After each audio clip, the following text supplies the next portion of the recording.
ரூபாய்க்கு அந்த நெல்லை கொள்முதல் பண்ணாதான் விவசாயிக்கு விவசாயங்கிறது ஒரு லாபகரமான தொழிலாக இருக்கும் அப்படின்னு சொல்லி ஒரு அறிக்கையை கொடுக்குறாரு.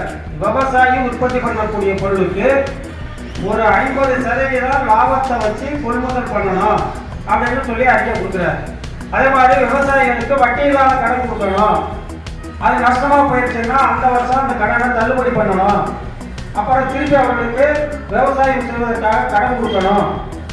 விவசாயிகளுக்கு உழுவதற்கு நிலத்தை உரிமையாக்கி கொடுக்கணும் அப்படின்னு ஏராளமான பரிந்துரைகளை கொடுத்தாரு. ஆனால் அரசாங்கம் அதை வாங்கி பார்த்துட்டு இந்நேரம் வரைக்கும் எந்த அரசாங்கமும் அதை நடைமுறைப்படுத்தலை. நம்ம தமிழ்நாடு விவசாயிகள் சங்கம் இந்தியா முழுவதும் நம்ம ஒரு சங்கத்தை வச்சிருக்கிறோம், அகில இந்திய விவசாயிகள் சங்கம்னு. அதோட ஒரு பகுதியாக தான் தமிழ்நாடு விவசாயிகள் சங்கமும் வச்சிருக்கிறோம்.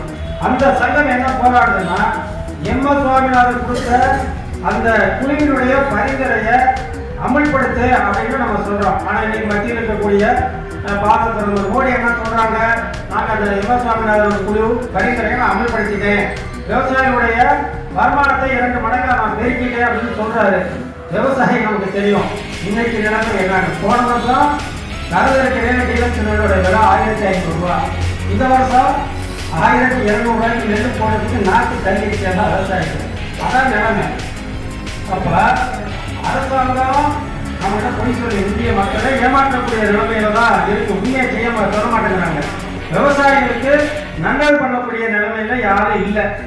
உதாரணத்துக்கு சொல்லணும்னா, இப்போ ஒரு 5 ஆண்டுகளுக்கு முன்னாடி உர விலை எண்ணிக்கை எப்படி இருந்துச்சு, இன்னைக்கு என்ன விலை நீங்க பார்த்தீங்கன்னா ஏறத்தாழ 75% 100% வரைக்கும் உரத்தினுடைய விலை ஏறி இருக்கு. அரசாங்கம் ஒரு விலை சொன்னோம், அன்னைக்கு சொன்னாங்கல்ல, யூரியா வந்து 266 ரூபா 50 பைசா ஒரு நெல் யூரியா. ஆனால் கடையில் வாங்க போனோம்னா 350 ரூபா. நீங்கள் எந்த உரம் இருந்தாலும் டிஏபி வாங்கினாலும் 1300 ரூபானா 1500 ரூபா கொடுத்தா தான் தருவான். அது போக எக்ஸ்ட்ரா பிஸ்னஸ் ஒன்று.